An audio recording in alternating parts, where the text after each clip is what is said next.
আমাদের মাঝে উপস্থিত আছেন আমার অত্যন্ত প্রিয়, অত্যন্ত শ্রদ্ধাভাজন ঢাকা মহানগর বিএনপির সাবেক সাধারণ সম্পাদক ছিলেন পুরো ঢাকার।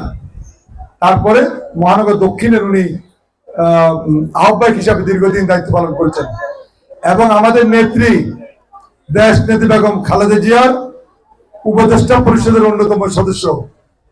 স্বাধীনতা যুদ্ধে তিনি যুদ্ধ করেছিলেন, বীর মুক্তিযোদ্ধা জননেতা আব্দুল সালাম আমাদের মাঝে উপস্থিত আছেন। আপনাদের সকলের পরিচিত এ এলাকার ছেলে আবু তালেব উপস্থিত আছেন। আমাদের ঢাকা মহানগর দক্ষিণ বিএনপির অন্যতম যুগ্ম আহ্বায়ক, আমাদের আজকে মেহমান আসছেন আমাদের হাজী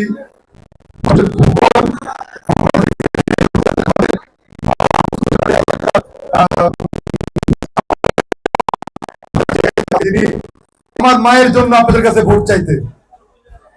আমার মা আপনাদের মা, এই এলাকার মেয়ে, যিনি আমাদের জন্য, এই দেশের জন্য, এই দলের জন্য যিনি টানা 6 বছর জেল খেটেছেন।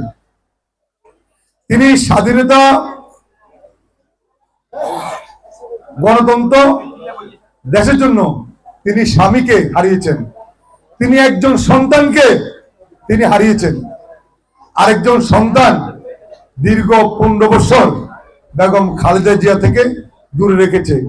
তবু কিন্তু মা তার সন্তানদেরকে ভুলে নাই, মা তার সন্তানদেরকে ভুলে নাই। এই অপশক্তির সাথে মা আপোষ করেন নাই। দেশের বিরুদ্ধে যারা ষড়যন্ত্র, ফ্যাসিবাদদের সাথে মা কখনো হাত মিলান নাই। মা নীরবে নিজেকে শেষ করেছেন, জেল খেটেছেন, নিজের জীবন আজকে বিপন্ন। কিন্তু মা গণতন্ত্র, এই দেশ, এদেশের মানুষ, তিনি কারোর সাথে কখনো বেইমানি করেননি। আজকে সেই মা আমাদের অহংকার। আগামী নির্বাচনে সবচেয়ে বেশি ভোট দিয়ে আপনারা অতীতে আমাদের মাকে যেমনি নির্বাচিত করেছেন, আগামী দিনে তার চেয়েও বিপুল ভোটে আপনারা বেগম খালেদা জিয়াকে নির্বাচিত করবেন।